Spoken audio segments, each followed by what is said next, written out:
pada pagi hari ini. Untuk selanjutnya ada presentator yang baru, bukan baru sih, lama juga. Beliau namanya Muhammad Al-Farabi. Waktu dan tempat kami persilahkan. Thayyib. Assalamualaikum warahmatullahi wabarakatuh. Waalaikumsalam warahmatullahi wabarakatuh. Hamdan wa syukurillah wassalatu wassalamu ala rasulillah amma ba'du. Sebelumnya Ustadz Zulkarnain mohon tolong scan-kan. Zul.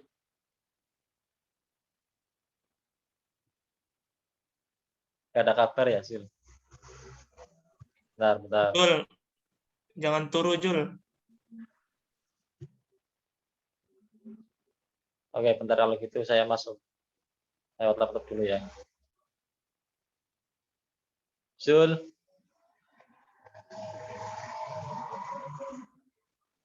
Bentar.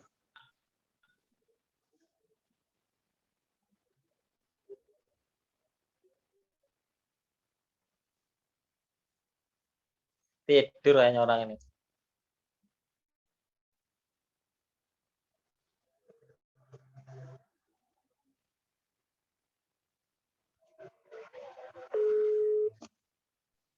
Tadir Islam di Persia.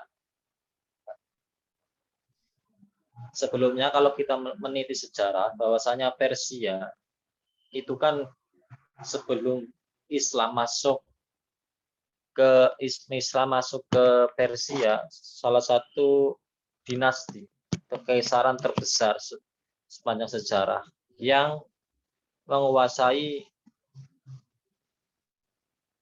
hampir 7 juta kilometer persegi dari luas daratan bumi. Benar.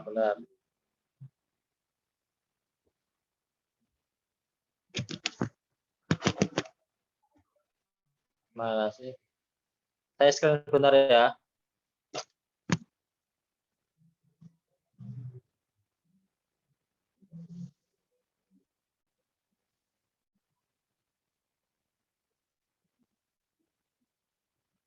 Sebelum masuk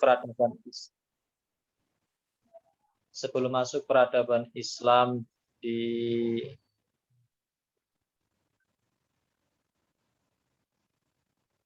mana sih?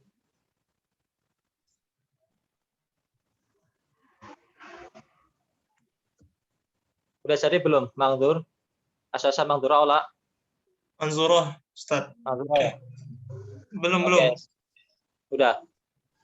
Sudah ya.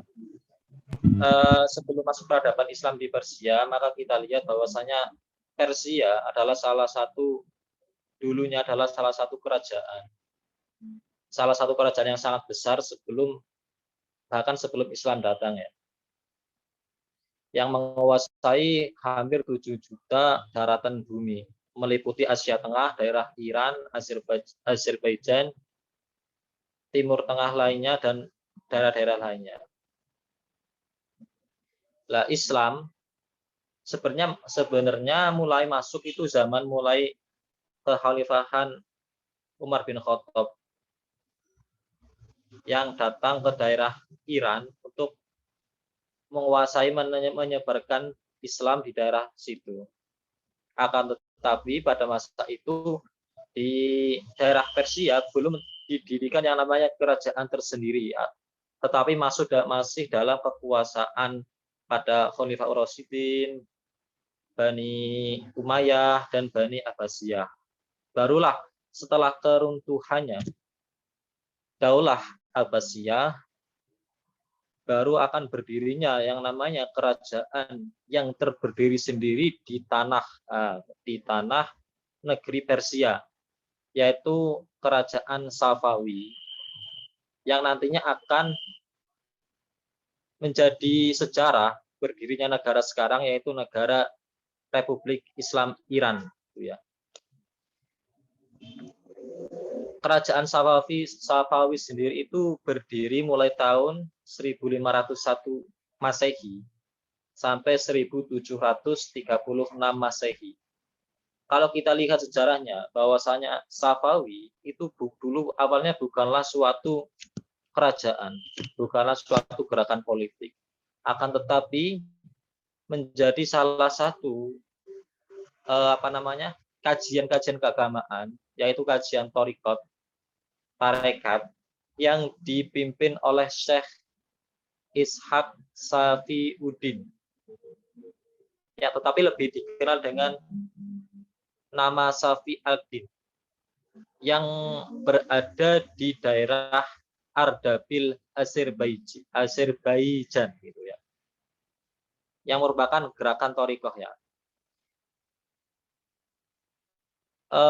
Syekh Saifuddin sendiri merupakan orang Syiah, ulama Syiah, menjadi salah satu keturunan imam ke-6 Syiah. Kalau Syiah sendiri kan mempunyai berapa? 11 atau berapa itu? 11 pemimpin Syiah ya. 12 Syiah gitu ya. Salah satunya itu Syekh Ishaq menjadi salah satu keturunannya Syekh siapa tadi lupa. Keturunan ke-6 dari Musa Al-Qazim, imamnya Syiah. Nah, gitu. Sampai beberapa keturunannya, yaitu sampai keturunan Ibrahim, Safawiyah itu masih berbentuk suatu kegiatan Thariqah baru pada mulai keturunan atau imamnya Thariqah Safawiyah yang kelima, yaitu Syekh Junaid. Beliau mulai menyenggol gerakan-gerakan politik, di mana pada masa itu secara resmi, secara birokrasi, Persia itu masih dalam kekuasaan Turki Utsmani. Dengan menyenggolnya, apa bahasa nyenggolnya, Syekh Junaid itu ke gerakan politik membuat respon Turki Utsmani. Otomatis terjadilah adanya konflik antara pemimpin Junaid, pemimpin Safawiyah dengan Turki Utsmani, di mana terjadinya peperangan. Syekh Junaid mati dalam peperangan tersebut. Nah, sepeninggalnya Syekh Junaid, otomatis putranya yang bernama Haidar dan Ali tidak terima. Akhirnya membentuk yang namanya pasukan bernama Gisilbas, atau bahasa Indonesia itu Baret Merah Berumbai 12. Gisilbas ini mulai zamannya Haidar, Junaid itu Safawiyah sudah mulai sudah mulai panas, sudah mulai agak kontroversial, karena sudah mulai membentuk yang namanya pasukan tentara bernama Gisilbas untuk menghancurkan Korokoyunlu. Jadi Korokoyunlu itu salah satu cabang atau bisa dikatakan provinsi gitu ya, dari daerah Turki Utsmani yang berada di daerah Persia. Untuk bisa menguasai Persia, otomatis Safawi harus melawan yang namanya Korokoyunlu agar bisa mengusir Korokoyunlu dengan cara membentuk pasukan Gisilbas oleh Haidar.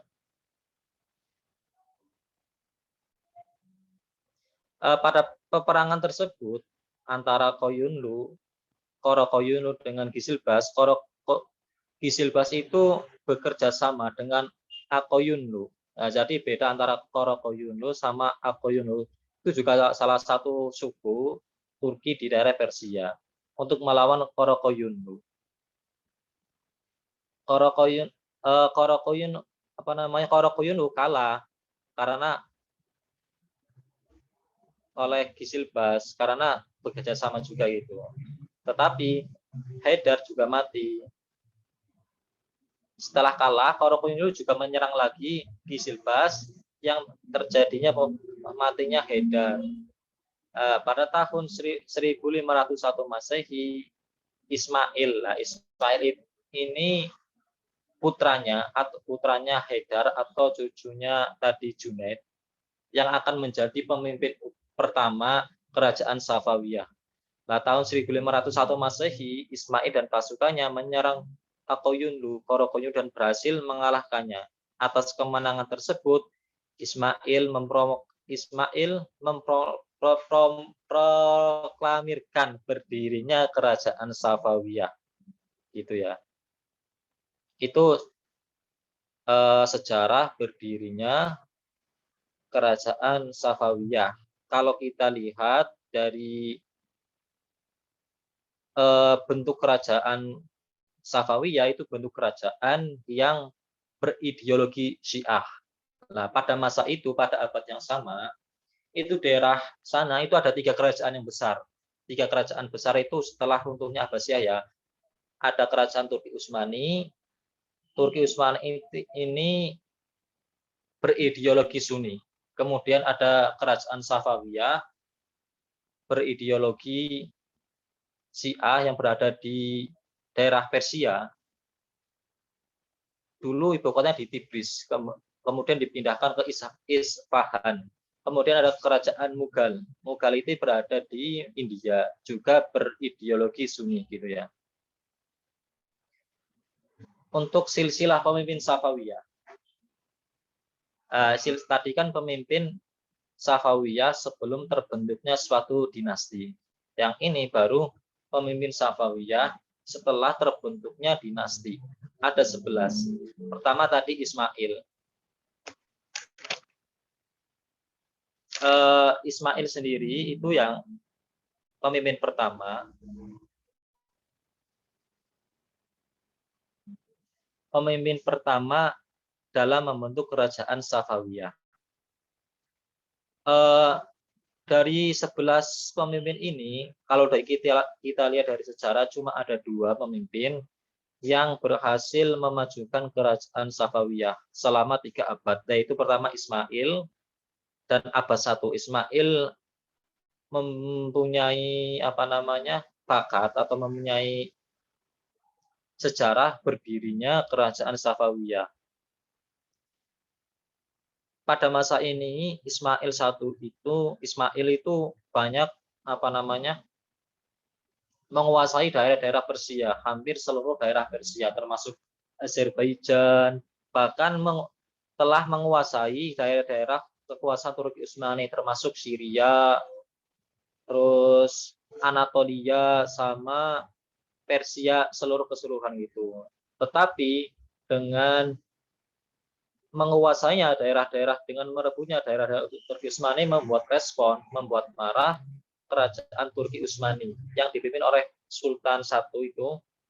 Akhirnya terjadinya konflik antara Turki Utsmani sama Safawiyah. Akhirnya terbunuhlah Ismail. Karena pada masa itu Turki Utsmani itu kerajaan terbesar.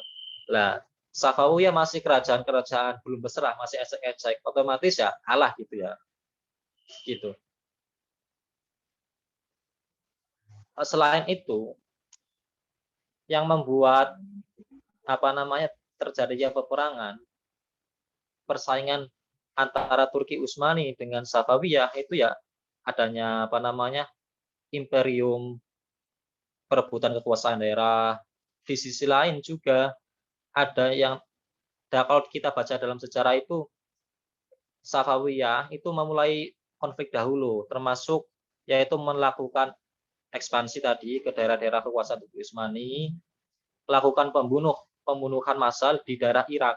Nah, di daerah Irak pada masa itu, kemudian menghancurkan masjid-masjid yang didirikan oleh ulama-ulama Sunni itu. Terjadi peperangan antara peperangan antara Turki Utsmani sama Safawiyah. Peperangan ini seperti para sejarawan menduga berasal dari kebencian. Maksudnya kebencian saling karena respek Safawiyah melakukan tadi yang saya sebutkan, respek tindakan salim itu termasuk adalah memusnahkan, bukan memusnahkan sih, melawan para Safawiyah. Juga Sultan Salim memaksa untuk membunuh. Kalau aku baca ya, ini secara fakta benar atau enggak. Sultan Salim memaksanya untuk membunuh 40.000 orang yang didakwa telah mengingkari ajaran Sunni. Pembunuhan ini digambarkan oleh seorang ahli sejarah dari Persia sebagai tindakan yang paling dahsyat atau kejam, walaupun dijalankan dengan atas nama agama. Oke, jadi kalau kita baca sejarah gitu ya, antara kerajaan sesama Islam itu tidak terutama antara kerajaan yang berideologi Sunni dengan berideologi sejarah, dari dahulu sampai sekarang tidak luput antara yang namanya konflik. Termasuk dari zaman Turki Utsmani dan Safawiyah sampai sekarang antara imperium negara Iran dengan negara-negara Arab lainnya. Bahkan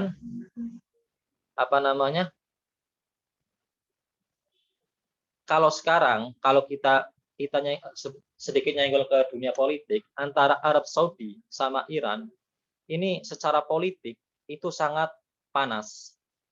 Itu secara politik lah. Jadi kalau kita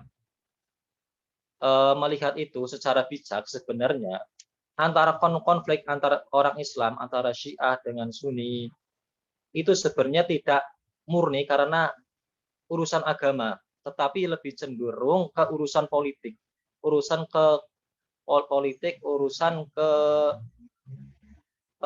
tentang kekuasaan negara gitu, kebijakan negara. Jadi agar kita tidak salah paham, sebenarnya yang lebih cenderung karena masalah politik itu. Bahkan kemarin ketika Uni Emirat Arab melakukan hubungan antar negara antara Israel dengan Uni Emirat Arab,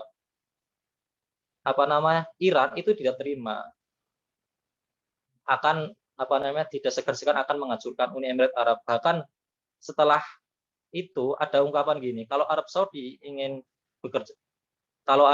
akan bekerja sama dengan Israel, Iran tidak akan segan-segan untuk menghancurkan Arab Saudi gitu. Itu sebenarnya karena masalah politik, lebih cenderung karena masalah politik ya. Itu. Setelah pemimpin meninggalnya Ismail, saat Ismail itu kekuasaan dilanjutkan oleh Tamsab sampai Ismail II, Muhammad Huda Banda. Itu pemimpinnya agak kurang memberi kemajuan pada kerajaan Safawiyah. Bahkan lebih turun karena setelah dihancurkannya Safawiyah oleh Turki Utsmani gitu ya. Bahkan kalau ini Ismail II ini sangat melemah karena diserang oleh Turki Utsmani sama Mughal gitu ya. Baru pada masa, saya baca sedikit, meskipun pemberontakan terus-menerus yang terjadi di negara besar untuk mengakui Sultan Utsmani sebagai seorang khalifah, pada tahun 1747 Masehi, Nadir terbunuh dan digantikan keponakannya Ali Kuli.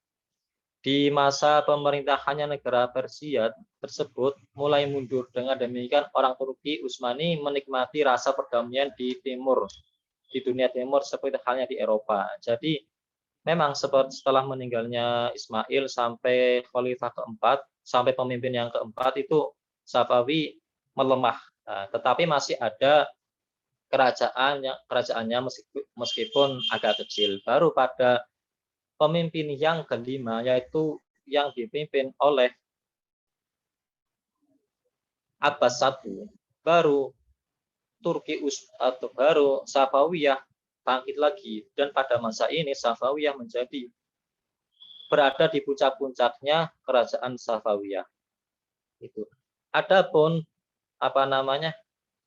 tindakan-tindakan Abbas I agar maju pertama adalah adanya perjanjian antara Safawiyah dengan Turki Utsmani. Salah satunya adalah diserahkannya daerah bekas kekuasaan Safawiyah termasuk daerah Persia lainnya, daerah Syria, daerah Azerbaijan diserahkan ke Turki Utsmani. Yang kedua, Safawiyah dan orang-orang Syiah berjanji tidak akan melaknat para sahabat Nabi dan para khalifah 1 sampai 3 gitu. Sehingga dengan itu antara ketegangan antara Safawiyah dengan Turki Utsmani meregang. Jadi agak tidak ada permusuhan lagi gitu ya. Tetapi meskipun Safawiyah menyerahkan sebagian wilayahnya, ini menjadi kesempatan Safawiyah untuk memajukan kerajaan, memajukan dinastinya, termasuk menguasai daerah-daerah lainnya di daerah Persia gitu. Sehingga pada masa itu terbentuknya peradaban-peradaban yang sangat besar, termasuk adalah peradaban-peradaban kemajuan bidang ilmu pengetahuan. Pada masa itu banyak sekali ilmu pengetahuan, ilmuwan-ilmuwan dari daerah Persia. Salah satunya adalah ini, ilmuwan Bahauddin Shirazi. Terus ada Sadr ad-Din yang termasuk filsuf pada masa itu, juga ada Muhammad Baqir termasuk filsuf dan pakar sejarah itu. Dalam bidang kemajuan politik tadi pada masa Abbas itu Persia itu sangat besar, menguasai daerah-daerah Persia lainnya. Dalam bidang bangunan dan seni itu banyak sekali bangunan-bangunan yang indah seperti jembatan besar. Jadi di Iran sekarang itu ada jembatan besar yang peninggalan zaman Abbas I. Juga ada bangunan masjid. Kalau kita lihat di Iran itu ada salah satu masjid yang sangat besar, yang sangat indah peninggalan Abbas I. Namanya Masjid Shah sama Masjid Lotallah. Itu kalau kita lihat di internet itu bagus, bentuknya memang peninggalan masa itu. Ada teologi tadi sudah dijelaskan, ada perdagangan dan pertanian. Nah, pada masa Abbas I ini, Abbas I itu menguasai daerah perdagangan yang yang disebut jalur sutra. Jalur sutra ini dulu menjadi perebutan antara Inggris, Prancis sama Belanda. Kemudian dikuasai oleh Safawiyah sehingga menjadi salah satu jalur perdagangan internasional pada masa itu. Kemudian merubah pelabuhan Hormuz sama pelabuhan Gumurun menjadi pusat perdagangan internasional gitu ya. Nah, tadi pembangunan ini ada pembangunan masjid, jembatan, istana, taman wisata. Kalau kita lihat pada masa Abbas I itu meninggalkan 162 masjid. Ada 48 akademik, termasuk sekolah, kampus gitu ya. Ada 1.802 penginapan dan 273 pemandian di daerah Persia, banyak sekali pemandian indah. Makanya kalau kita cari di internet Iran itu banyak gambar-gambar tentang taman sama tempat pemandian. Terus seni itu banyak seni itu banyak sekali di sana tentang terkait keramik. Iran itu sangat menghasilkan banyak keramik, marmer gitu, terkenal dengan marmer gitu ya. Kemajuan pada masa dinasti Persia tadi udah disenggol sedikit ya tentang kebudayaan, seni, religi, sastra, moral. Seni tadi ada seni bangunan, tentang sekolah, jembatan, masjid dan lainnya.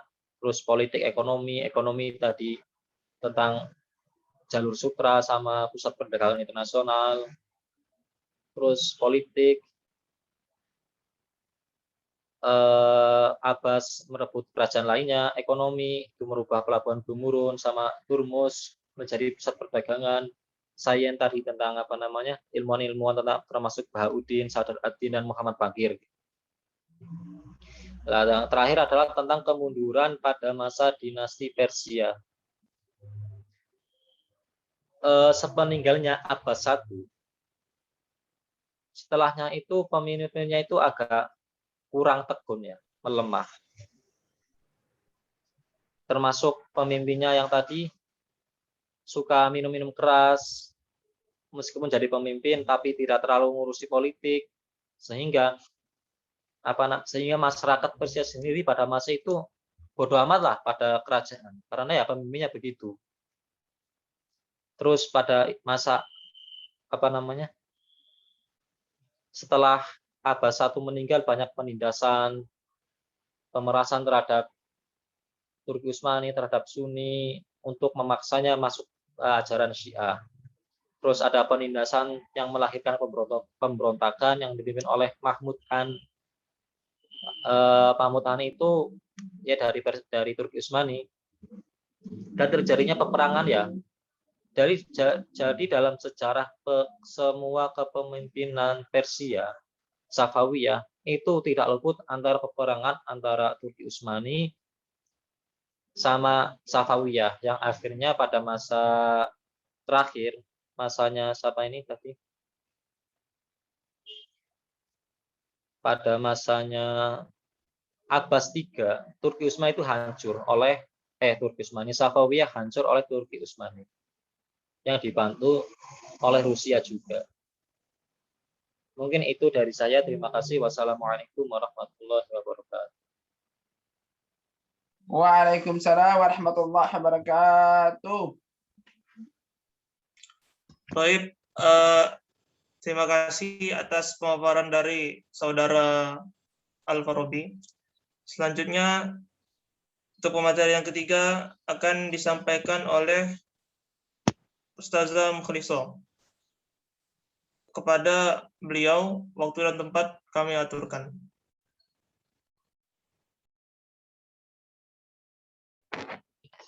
Oke, bismillahirrahmanirrahim. Assalamualaikum warahmatullahi wabarakatuh. Waalaikumsalam warahmatullahi wabarakatuh. Alhamdulillahirabbil alamin, wassalatu wassalamu ala nabiyyina Muhammadin wa ala alihi wa sahbihi ajmain, amma ba'du. Rabbi shrah li sadri wa yassir li amri wahlul 'uqdatam min lisani yafqahu qawli, amin.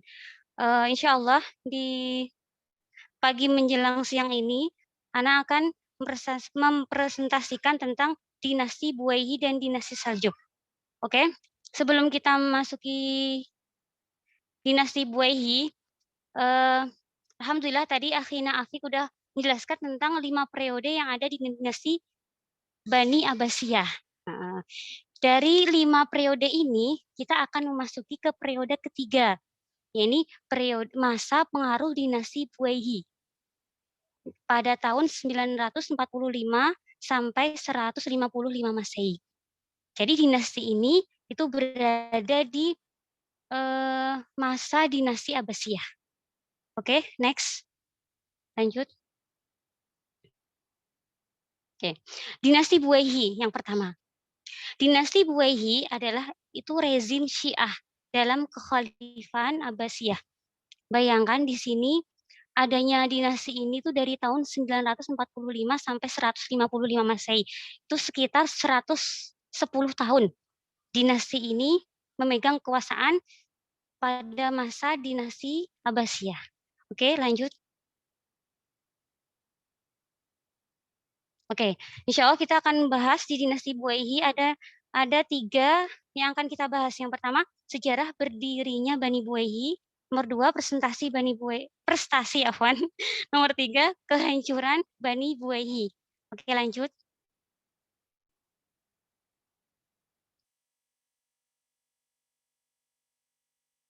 Oke. Sini sejarah berdirinya Bani Buwayhi. Kalian udah pernah dengar belum Bani Buwayhi atau pernah belajar belum? Tidak. Belum pernah, Ustazah. Ya. Sama Ana juga ini baru baca-baca. Iya. Ya, minta maaf aja kalau ada kesalahan di sini, Taib. Sejarah berdirinya Bani Buwayhi.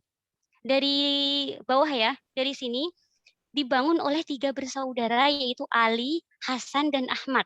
Siapa mereka? Mereka bertiga adalah putra Abu Syuja Buwayhi. Dan beliau adalah seorang pencari ikan dari Dailam, Iran Utara. Jadi mereka itu termasuk golongan yang miskin. Maka dari itu, mereka ingin memperbaiki keadaan ekonominya. Apa yang dilakukan?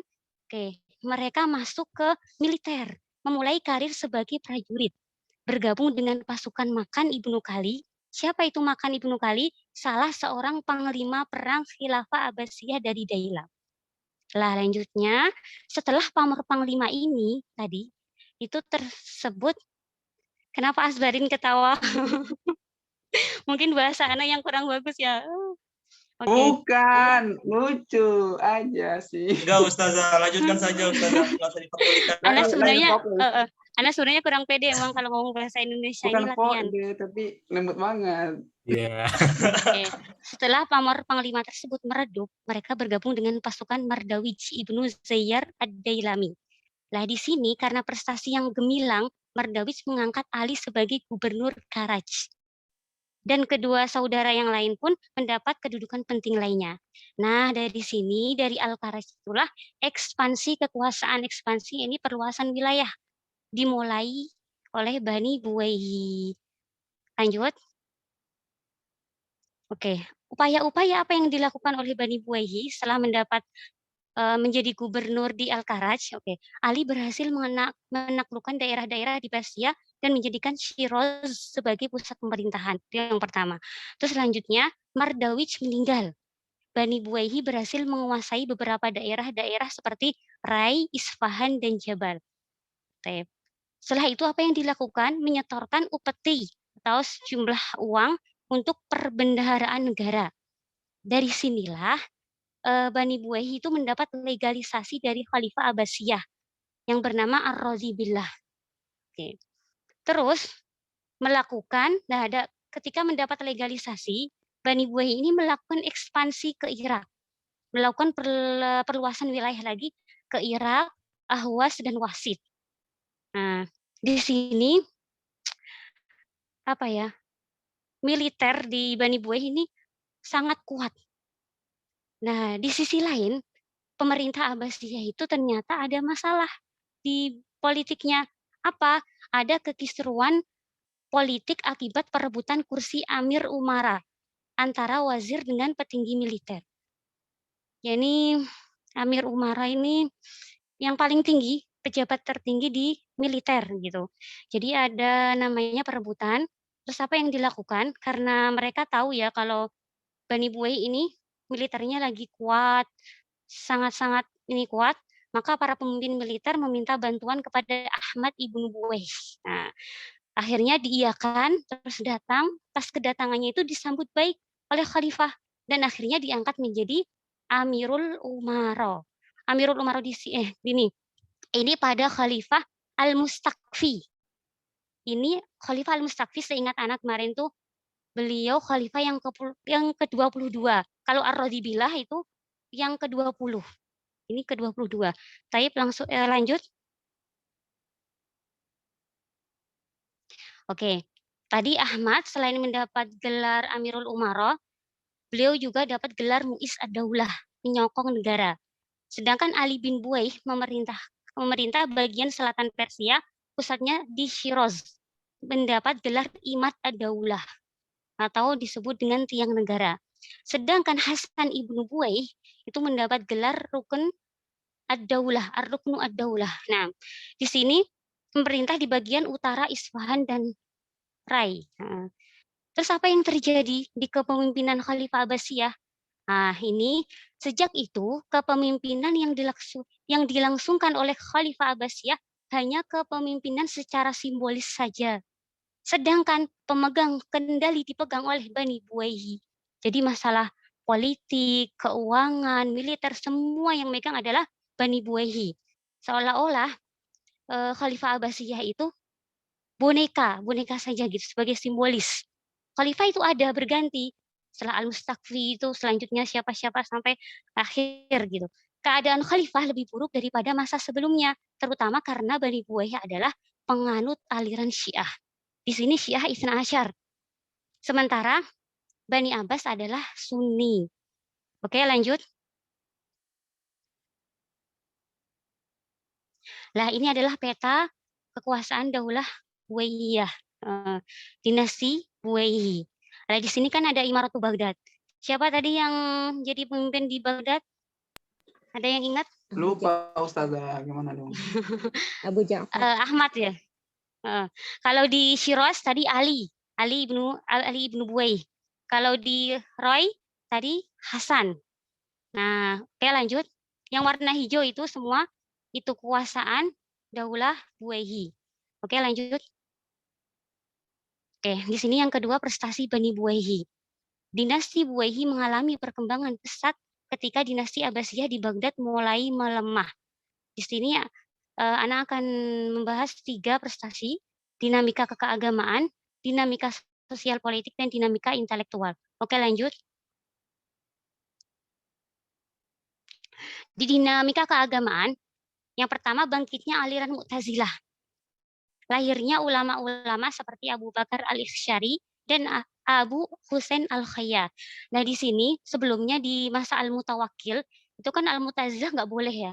Tidak diperbolehkan, golongan yang mazhab yang tidak diperbolehkan. Tapi di Al-Mustakfi tadi itu diperbolehkan aliran Mu'tazilah, maka pas ini apa ya namanya?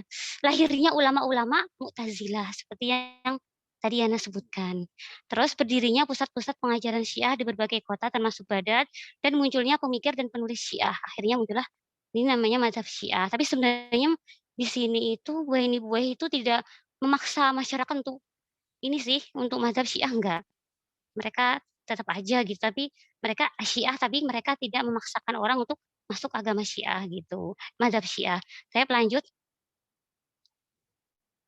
Oke, dinamika sosial dan politik. Satu, memegang jabatan penting Amir al-Umara, artinya penguasa politik. Jadi keuangan negara, pemerintahan, dan militer berada di tangan Bani Buwayhi. Nomor 2, terciptanya berbagai kelas kehidupan masyarakat. Aristokrat, menengah, masyarakat kecil. Aristokrat itu bangsawan. Oke, lanjut. Nomor 3 adalah dinamika intelektual. Yang pertama kedokteran. Nah, di sini berdirinya sekolah-sekolah kedokteran. Nah, ini didirikan sekitar rumah sakit. Terus ada Bimaristan, apa itu? Rumah sakit terbaik pada masa itu. Terus juga ada organisasi kedokteran yang dipimpin oleh Jibril ibnu Abdullah ibn Bakhtishu. Lanjutnya Ali bin Abbas al-Majusi berasal dari Persia mengkompilasi ensiklopedia kedokteran Adudi Kunnashi. Lanjut. Dinamika intelektual yang kedua adalah astronomi. Siapakah tokoh-tokoh yang terkenal di masa itu? Abu al-Qasim. Dan beliau terkenal dengan Ibnu al-A'lam. Beliau menciptakan beberapa tabel astronomi. Ada lagi Abdurrahman ibnu Amri, ibnu Sahal, ibnu Husain as-Sufi, ar-Razi mendirikan observatorium. Terus di dalam ilmu filsafat ada Al-Farabi. Masya Allah, akhuna. Al-Farabi huna mu'alim sani. Ini setelah Aristoteles ya kayaknya. Ibnu Sina mu'alim ketiga dan Bayruni di Iran. Ibnu Haisam di Irak. Ikhwan as-Sofai ini penganut Syiah Ismailiyah di Basrah. Nomor 4, ilmu bahasa dan kesusastraan. Siapa tokoh-tokoh yang masyhur di sini? Para penguasa yang menjadi penyair, ada dari penguasa juga. Itu Adud ad-Daulah, Abu Husain Ahmad ibnu Adud ad-Daulah, dan Taj ad-Daulah. Al-Mutanabbi, ini yang masyhur nih. Al-Mutanabbi, Ibnu Amid, Nubatah al-Sa'di, dan lain-lain sebagainya. Ilmu-ilmu syar'i, fikih, tafsir, hadis. Oke, lanjut. Sekarang yang ketiga adalah kita akan membahas tentang kehancuran Bani Buwayh. Ada 2 faktor. Yang pertama faktor internal dan yang kedua faktor eksternal. Faktor internal yang pertama adalah perebutan kekuasaan di kalangan keturunan Bani Buwayhiyah. Nah, sedangkan sebelumnya kan mereka yang mendirikan dinasti Bani Buwayh ini ada 3 bersaudara. Mereka itu saling melengkapi, saling tolong-menolong, saling pokoknya gitulah. Jadi mereka bisa menggapai cita-cita mereka. Tapi anak cucunya bahkan mereka merebutkan kekuasaan. Ada di sinilah kehancuran Bani Buwayh dimulai. Oke, nomor 2, pertentangan dalam tubuh militer antara golongan Dailam dan keturunan Turki. Nomor 3, perpecahan antara anak cucu penguasa yang berdampak kepada peperangan di antara mereka. Nomor 4, munculnya kekuatan lain yang ingin memisahkan diri dari kekuasaan dinasti Buwayhiyah. Jadi ada beberapa yang ingin memisahkan diri dari dinasti ini karena dinasti ini memang kan rezim Syiah gitu. Oke, lanjut. Faktor eksternalnya.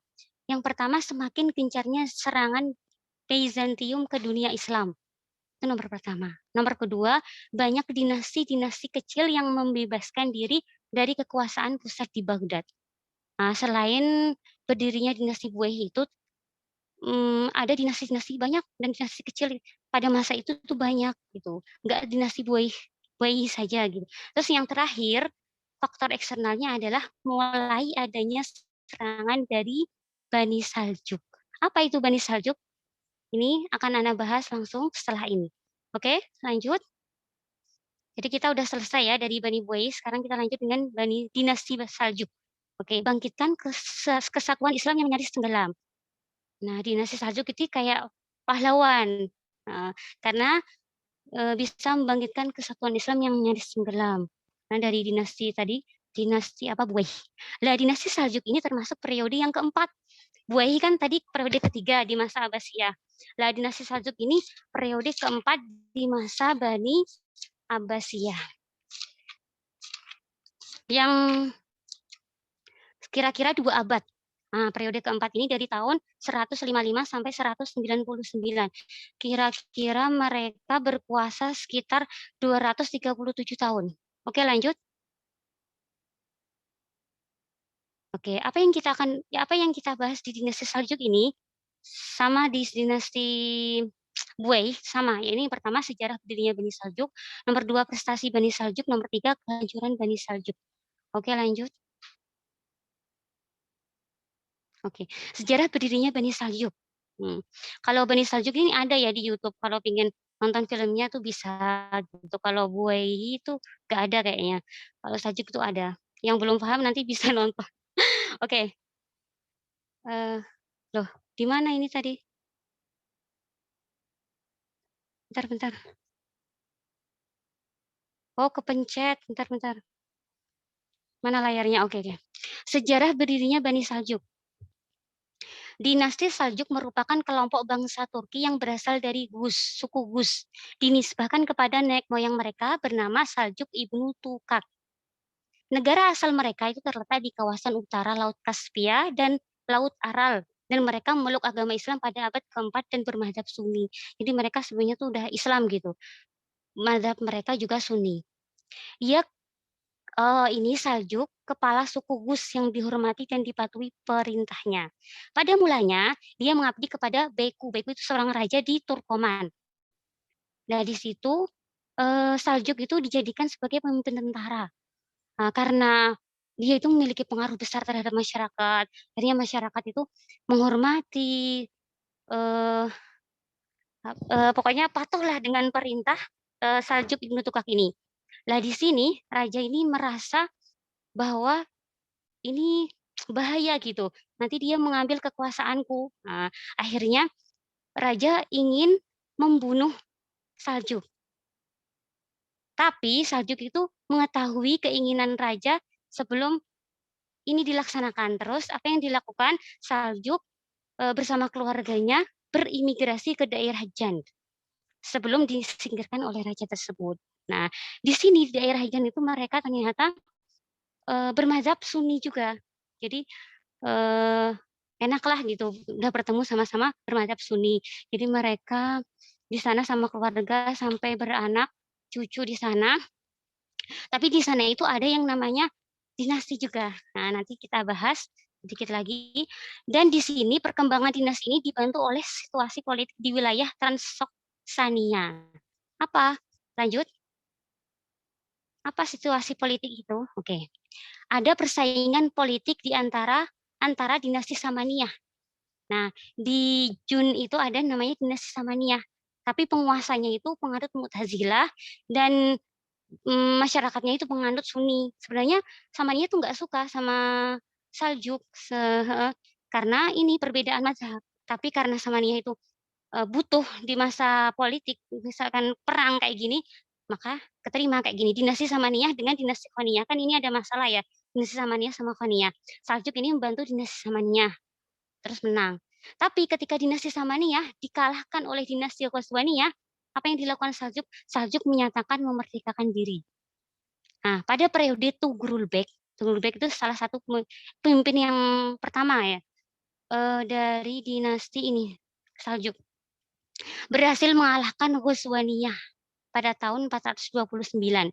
Akhirnya Tugrul memproklamirkan berdirinya dinasti Saljuk dan mendapat pengakuan dari Khalifah Abbasiyah pada tahun 432 sampai 140. Dia mendapat gelar Ruh Ad-Daulah Yamin Amir Al-Mu'minin. Oke, lanjut. Oke, kita akan bahas langsung ke prestasi-prestasi Bani Saljuk.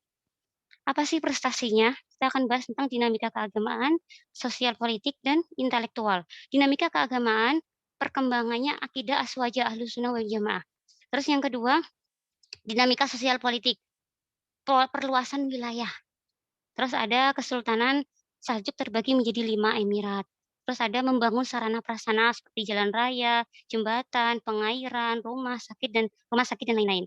Itu dinamika intelektual.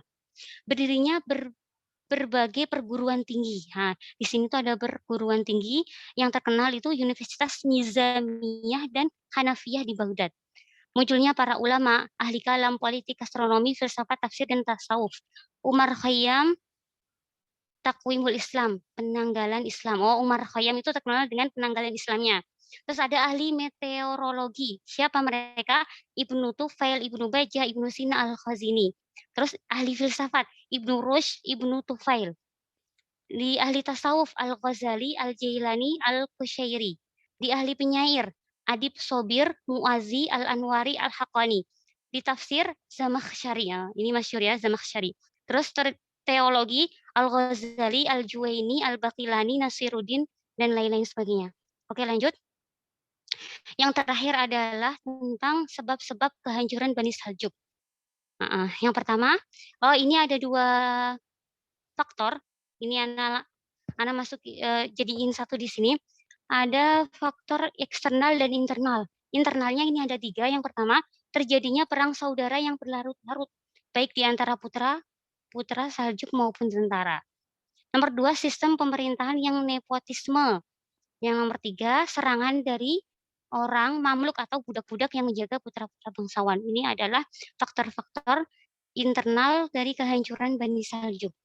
Sekarang kita akan bahas tentang faktor-faktor internal, eksternalnya. Nomor pertama, serangan kelompok Ismailiyat. Ismailiyat ini Syiah. Nomor 2, serangan kaum Salib. Oke, lanjut. Di sini adalah silsilah dinasti Buwaihi. Ada Mu'is Ad-Daulah, Adud, Syaraf, Samsan, Baha, Sultan Imad, dan Khusru Firuz. Kalau dinasti Saljuk, ada Tugrul Bek, Alep, Arselan, Malik Syah, Mahmud, Barkiyaruk, Malik Syah, Abu Syuja, Abu Haris Sanjak. Oke, lanjut. Ini adalah kesimpulan. Kayaknya kesimpulannya udah dibaca-baca sendiri ya. Udah sekian. Mohon maaf kalau ada kesalahan dan tutur kata yang kurang berkenan di hati antum semua. Alhamdulillahirabbil alamin. Wassalamualaikum warahmatullahi wabarakatuh. Waalaikumsalam warahmatullahi wabarakatuh. Waalaikumsalam warahmatullahi wabarakatuh.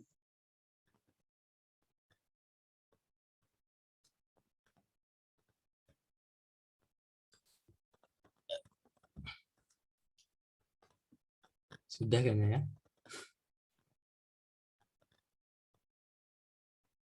Udah nggak ada pertanyaan kan ya? Sudah istirahat kayaknya. Mana moderator? Moderator mungkin gimana moderator nih? Nggak bilang kan ada pertanyaan apa nggak gitu kan? Kita nggak tahu. Masya Allah pematerinya mumtazun. Syukran ala Ustazah Mukhlisah atas pemaparan presentasinya. Selanjutnya akan kita buka abwabul as'ilah terkait dengan tanya jawab untuk kepada hadirin sidang Jumat. Sidang kelas yang mulia kan Allah. Yang ingin bertanya silahkan kepada pemateri kita pada hari ini. Silakan raise your hand, brothers. Who want to ask Nothing. presenter? Yang belum pernah nanya dong. Okay. The first question come from Miss Lola Hervina. So the second from Nidaul Jannah. Silakan Ustazah Lola Herviana. Pertanyaan. Bukan pertanyaan sih, cuman mentakin aja. Oh, Jadi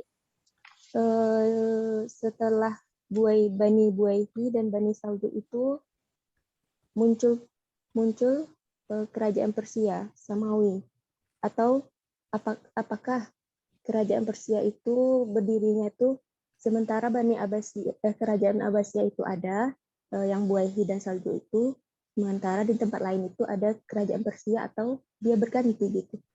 Mengerti nggak? Pertanyaannya mafhum sih, mafhum. Syukran. Oke, silakan untuk penanya yang kedua, Ustazah Nidaul Jannah. Tadi di akhir presentasi dari kesimpulan yang sudah Mukhliso ada akidah aswajiyah. Apa itu akidah aswajiyah? Oke. Untuk selanjutnya dari saudara Asbarin. Tafadhol Ustaz. Syukran Ustaz Naufal Fikri, zawajakallah. Amin, amin. Baik. Ana mau tanya gini, tadi kan dari perkataan Ustaz Al-Farabi tentang Sultan Salim itu memerintah untuk membunuh 40.000 yang mengingkari Sunni. Ya, kalau kata seperti itu, Anda mau tanya gini, apakah peran yang sekarang berkelanjutan antara Syiah sama Sunni di Jazirah Arab sekarang ini, apakah dia terbelakangannya hal seperti ini? Karena mungkin dulu mereka dibunuh, sekarang mereka balas dendam, bahkan membunuh semua Sunni yang ada di Iran sana. Apakah ini berhubungan atau tidak? Gitu. Terus yang kedua, untuk Saddam Mukhliso, kan kita tahu kapan bahwa dinasti Abbasiyah ini, kalau kita lihat dari yang lain, bahwa merupakan dinasti yang Masya Allah, banyak ilmu berkembang dari dinasti ini. Nah, ini juga nggak nyangka, ternyata di dalam itu ada berbagai macam dinasti juga. Ada Buaihi tadi kan, dari Syiah, ada Saljuk, ada Persia, dan lain-lain. Pertanyaan saya itu, bagaimana kondisi Abbasiyah ketika ada 5 periode ini, sampai kok bisa, tapi tetap ilmu pengetahuan Islam itu berkembang. Bahkan dunia penerjemah itu juga berkembang pada dinasti Abbasiyah, atau disebut dengan zaman keemasan Islam di Abbasiyah itu. Itu bagaimana Ustazah untuk menghubungkan itu semua? Syukran, jazakallah khair. Mas Nafal Fikri, kok antum gambarnya kok gitu? Kenapa ini?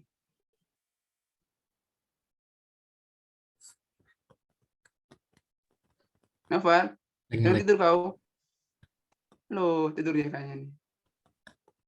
Doa itu.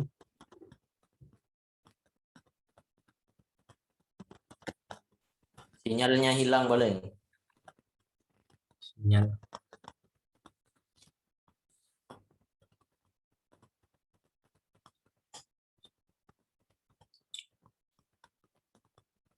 Oke, terima kasih untuk saudara Asbarin. Silakan untuk pertanyaan pertama diajukan kepada Ustazah Mukhliso. Yang kedua juga sepertinya ke Ustazah Mukhliso. Dan yang ketiga mungkin saudara Al-Farabi bisa menjawab pertanyaan. Ya. Kayaknya soal yang pertama itu tentang Persia itu cocoknya ke Ustadz Al-Farabi ya? Iya, benar. Ahsanti.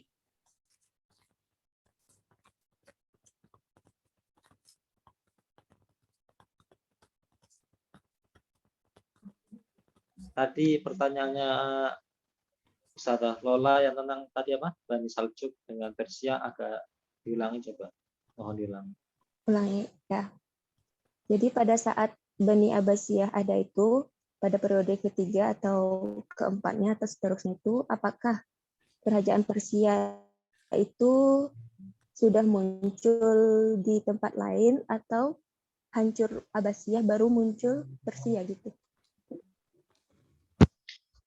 Oke, sedikit menjawab ya tentang kerajaan Islam di daerah Persia. Jadi kalau presentasi pertemuan sebelumnya kan membahas tentang dinasti. Dari dinasti Abbasiyah Umayyah itu lebih cenderung ke dinasti yang terbentuk oleh suatu bani atau kekeluargaan. Gitu ya. Misalkan dinasti Umayyah itu berada di daerah mana tadi? Syria ya, Abbasiyah yang didirikan oleh Bani Abbasiyah. Jadi kalau pembahasan tentang dinasti Persia, jadi kalau kita lihat sejarahnya, dinasti Persia itu sejak berdirinya dinasti di Persia itu sampai terbentuknya negara Republik Islam Iran itu lebih dari 20 bahkan 30 kerajaan atau dinasti yang berada di daerah Persia. Dalam artian di sini saya membahas itu tentang kerajaan-kerajaan, dinasti-dinasti yang berada yang terletak secara geografis di daerah Persia dan sekitarnya, termasuk Asia Tengah gitu ya. Nah, untuk masalah kerajaan tentang pada masa Abbasiyah, sebenarnya Islam itu sudah masuk Persia atau kerajaan Persia yang beragama Majusi ya zaman dahulu. Itu sudah hancur ketika penyebaran Islam pada masa Khalifah Umar bin Khattab. Itu Islam daerah Persia, Iran itu yang sekarang Iran itu pada masa Umar bin Khattab sudah masuk pada daerah Persia Iran itu. Pada zaman Bani Umayyah itu sudah hampir semua letak geografis Persia itu sudah menganut ajaran agama Islam semua. Itu. Pada masa Abbasiyah ini Islam itu tidak berkembang, dalam artian tidak berkembang secara penyebaran secara geografis, tetapi pada masa Abbasiyah itu lebih cenderung berkembang dalam dunia keilmuannya gitu. Jadi pada masa Abbasiyah itu Persia sudah masuk berada pada peradaban Islam, tetapi peradaban Islamnya berada di bawah kepemimpinan dinasti Abbasiyah. Nah, baru setelah hancurnya dinasti Abbasiyah, baru berdirilah yang namanya kerajaan. Nah, kerajaan ini secara geografis yang kerajaan Islam pertama di daerah Persia, yang secara geografis berada di atas tanah daerah Persia. Jadi pada masa Abbasiyah memang Persia sudah Islam, tetapi masuk dinasti Abbasiyah. Baru setelah Abbasiyah hancur, baru ada kerajaan yang secara geografis berada di daerah Persia atau Iran itu, ya, itu kerajaan Safawiyah, gitu ya. Yakfi Aula.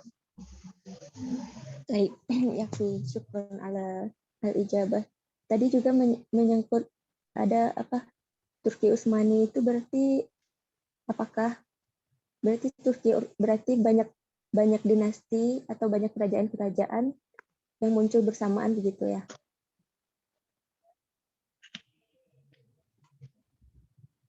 Atau yang memang awalnya itu memang udah ada gitu? Bisa diulangi tadi suaranya agak putus-putus. Berarti di Iran itu kan sudah dari lama Islam masuk.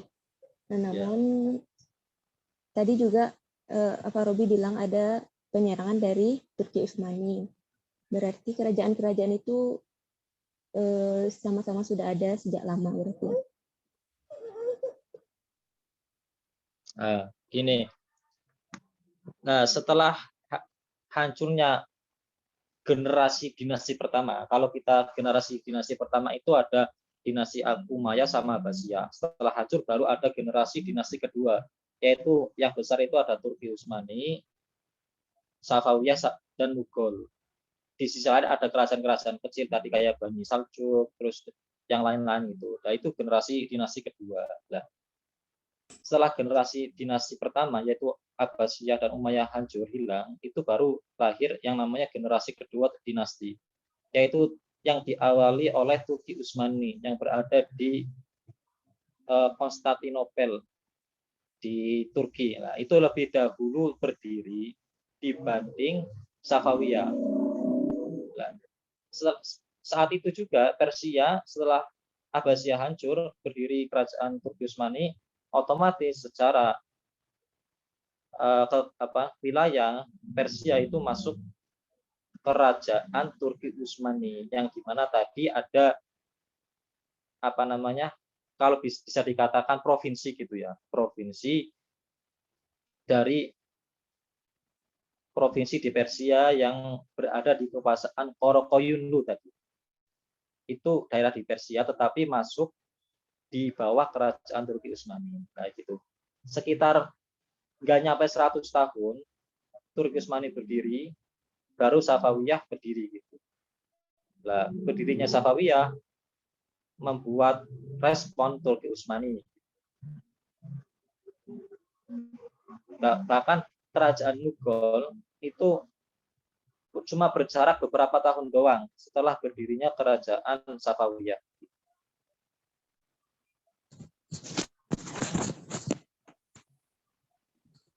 Mungkin boleh menambahkan. Ya. Saya nemu Oke, 5 terima periode kasih. Bani Abbasiyah. Jadi periode pertama itu yang tadi tentang Persia. Pertama itu 750 Masehi sampai 847 Masehi. Nah, setelah itu yang periode kedua 847 itu sampai 945 Masehi. Disebut periode Turki yang pertama. Nah, setelah itu baru muncul dinasti Bani Buai yang tadi dijelaskan ya. 945 Masehi sampai 1055 Masehi. Setelah itu periode keempat baru muncullah Daulah Bani Saljuk yang tadi juga dalam pemerintahan Khilafah Abbasiyah. Ini juga disebut dengan masa pengaruh Turki yang kedua tadi yang dijelaskan, yaitu 1055 Masehi sampai 1194. Baru yang terakhir periode kelima 1194 sampai 1258 Masehi. Ini pengaruh khalifah bebas dari pengaruh dinasti lain, tapi kekuasaannya hanya efektif di sekitar Baghdad dan diakhiri oleh invasi dari bangsa Mongol. Ini untuk periode waktunya yang saya temukan tentang pemerintahan Bani Abbasiyah.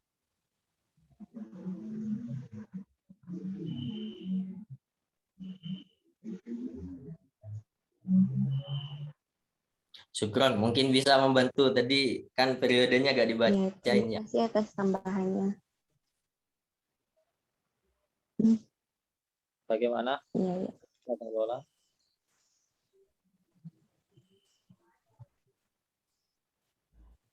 Cukup ya? Iya, karena Abbasiyah kan terakhir itu tahun 1258, kalau Persia dimulai dari 1252 ya. Oke, terima kasih atas jawabannya, Masya Allah. Syukran. Afan. Oh ya, terus selanjutnya tentang pertanyaan Akhina Asbarin tentang konflik antara Turki Utsmani sama sama Safawiyah. Jadi memang kalau kita lihat, kita memandang tentang konflik tersebut itu kita harus bijak ya. Kita tidak bisa menyalahkan ini konflik karena konflik akidah, tidak murni karena konflik akidah. Tidak murni konflik akidah antara Sunni atau Aswaja dengan Syiah. Memang sejak berdirinya Syiah pada masa sahabat itu memang sudah memberi corak agar konflik antara Syiah dengan para sahabat zaman dahulu. Kalau kita lihat, kita menganalisis Syiah, itu memang Syiah itu lahir, ini perspektif saya. Jadi kalau mungkin ada yang kurang setuju, silakan ditanggapi. Syiah itu lahir karena ada rasa kecemburuan, ada rasa kebencian pada para sahabat, termasuk sahabat Abu Bakar, Umar, dan Utsman, di mana lahir karena cemburu. Oh, kenapa sih setelah Nabi Muhammad meninggal, kenapa tidak Ali bin Abi Thalib yang menjadi pemimpin umat Islam saat itu? Padahal secara sisilah kekeluargaan, Ali bin Abi Thalib yang menjadi ponakan, menjadi menantunya Nabi Muhammad dan menjadi sepupunya Nabi Muhammad juga secara silsilah kan lebih berhak.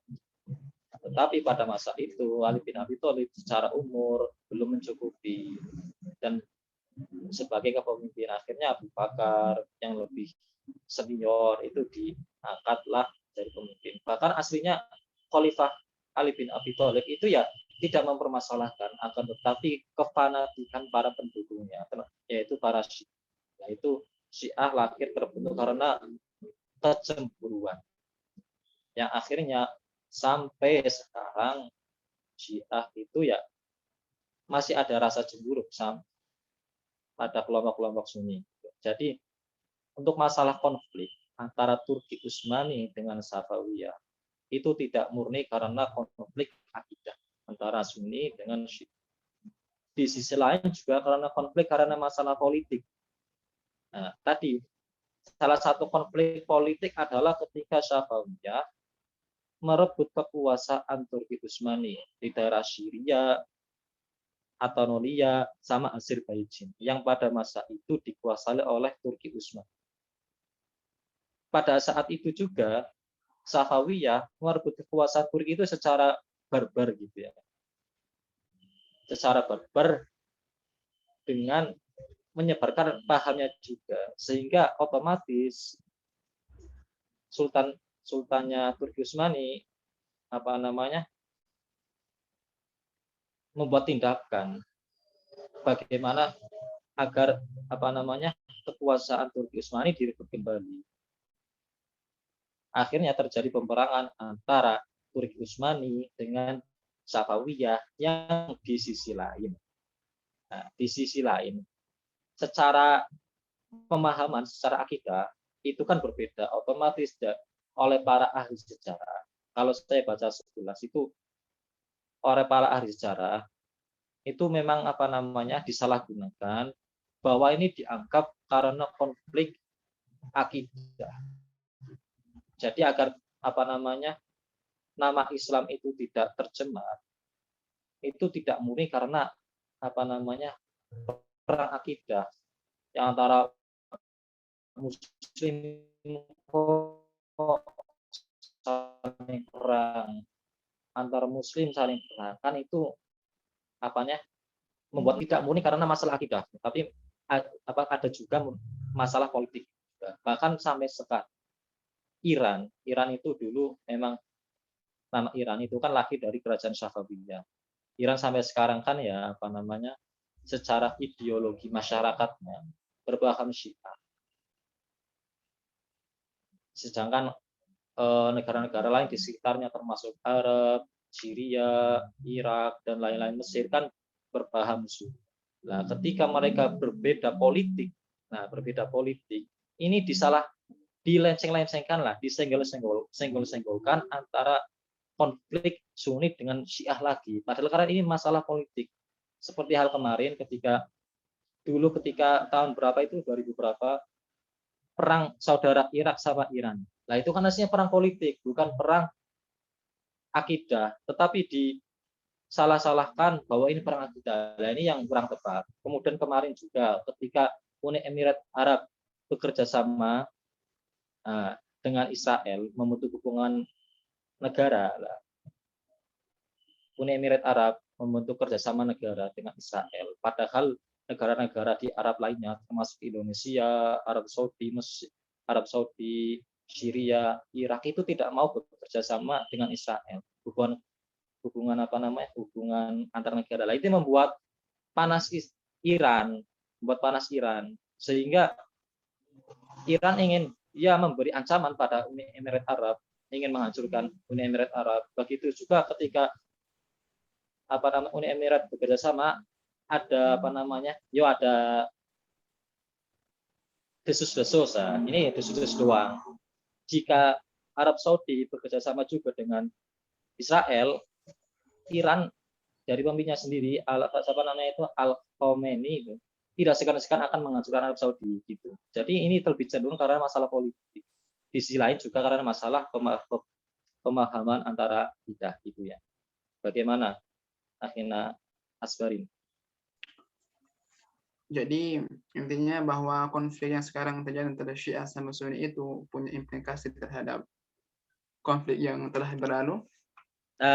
Ya konflik juga, konflik beda akidah juga, sama konflik dipanas-panasi dengan konflik politik gitu.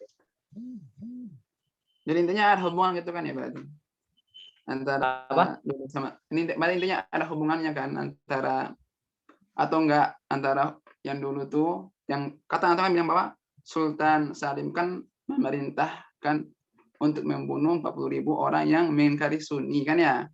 Iya.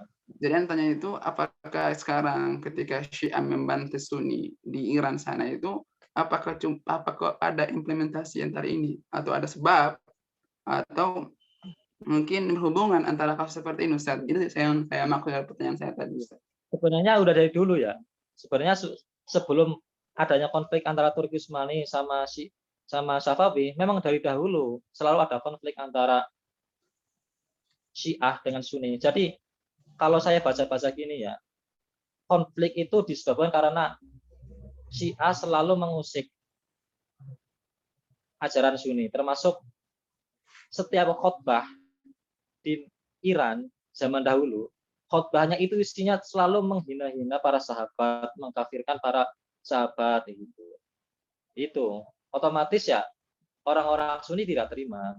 Dalam artian mereka tidak memerangi, dalam artian membendung membentengi, maksudnya melawan, bukan melawan secara ini gitu. Gitu. Halas, insyaallah khair. Ustaz Al-Farabi. Jazakallah khair Ustaz. Barakallahu fiik. Oke, terima kasih atas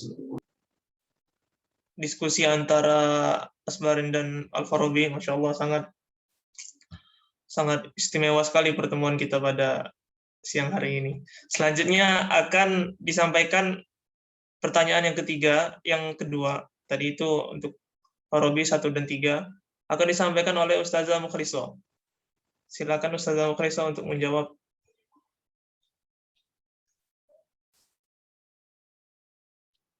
Pertanyaan yang mana ini? Yang dari siapa? Ustazah Nida atau dari Ustaz Asbarin? Ustawana dari Ustazah Nida. Kalau Ustazah Nida ya, tentang aswaja di situ. Mau kalau punya saya nggak usah ngapa wes. Hanya udah mau Oke, siap. Alhamdulillah. Alhamdulillah. Tapi untuk Sunni aswaja di situ, maaf ya, mungkin sakofa anak kurang, tapi yang anak dapat dari jurnal berjudul Dinasti Saljuk dan Pengaruhnya Terhadap Aliran Ahlussunnah wal Jamaah di Dunia Islam oleh Stein Kudus. Nah, di situ dikatakan Sunni di sini, Ahlussunnah wal Jamaah di sini Sunni yang penganut dua tokoh besar, Abu Hasan Al-Asy'ari dan Imam Abu Mansur Al-Maturidi. Tuh. Itu Ustazah Nida, apa apa yang ada ditanyakan lagi atau gimana? Itu yang Anda dapat, tapi Anda nggak tahu kalau ada sesuatu yang lain. Wallahu a'lam. Ya, coba. Jazakallah khair. Wa iya.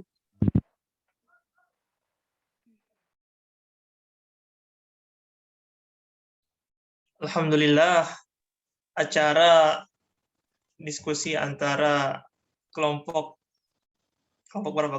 Kelompok 10, 11, 12 terhadap teman-teman sahabat-sahabat kelas C telah selesai. Semoga kita bisa mengamalkan, memanfaatkan apa yang telah kita dengar, kita simak barusan saja. Semoga kita bisa ketemu di lain kesempatan yang lebih baik, yang lebih barokah, yang lebih barokah lah, insya Allah. Terima kasih Udah kalah, lama. atas perhatiannya. Dari kami tidak ada ucapan lain selain ucapan salam. Wassalamualaikum warahmatullahi wabarakatuh. Waalaikumsalam warahmatullahi wabarakatuh. Waalaikumsalam warahmatullahi wabarakatuh.